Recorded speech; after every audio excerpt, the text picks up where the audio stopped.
একদিন টুনটুনি আর ইঁদুর একসাথে খেলছিল। হঠাৎ তারা দেখতে পেল দূরে এক রহস্যময় আলো জ্বলছে।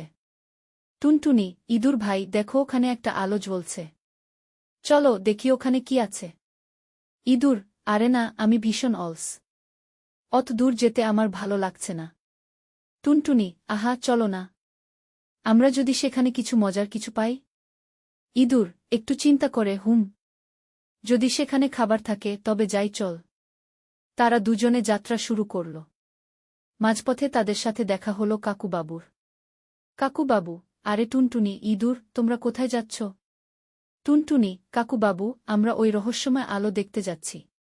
কাকুবাবু, ওহ, ওখানে সাবধান, সেখানে বেড়াল মামা ঘোরাফেরা করে। ইঁদুর, ভয়ে, ও মা, তাহলে কি যাব না? টুনটুনি, না না, আমরা চালাকির সাথে যাব। আপনি যদি আমাদের সাহায্য করেন তাহলে তো দারুণ হয়। কাকুবাবু, ঠিক আছে, তোমরা যাও, আমি উপর থেকে নজর রাখব। তারা আলোর দিকে এগিয়ে গেল। হঠাৎ বেড়াল মামা সামনে এসে দাঁড়াল। বেড়াল মামা, হা হা হা, কোথায় যাচ্ছ বাচ্চারা? ইঁদুর, কাঁপতে কাঁপতে, আম্মা গো, আমাদের খেয়ে ফেলবেন না প্লিজ।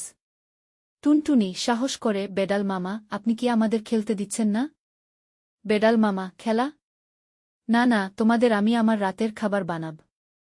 এই মুহূর্তে কাকুবাবু উপর থেকে একটা বট ডাল ফেলে দিলেন, যা সরাসরি বেড়াল মামার মাথায় পড়ল। বেড়াল মামা, ও মা গো, কে আমার মাথায় বাড়ি মারল? টুনটুনি, হাসতে হাসতে, এবার দৌড়াও ইঁদুর ভাই। ইঁদুর, হাঁপাতে হাঁপাতে, আমি তো আগে থেকেই দৌড়াচ্ছি। তারা দুজনে নিরাপদে পালিয়ে গেল। তারপর তারা আবার কাকুবাবুর কাছে গেল। কাকুবাবু, হা হা হা, বেঁচে গেলে তো? টুনটুনি, ধন্যবাদ কাকুবাবু, আপনি না থাকলে আমরা বেড়াল মামার রাতের খাবার হয়ে যেতাম। ইঁদুর, হ্যাঁ, এবার থেকে আমি একটু সাহসী হব।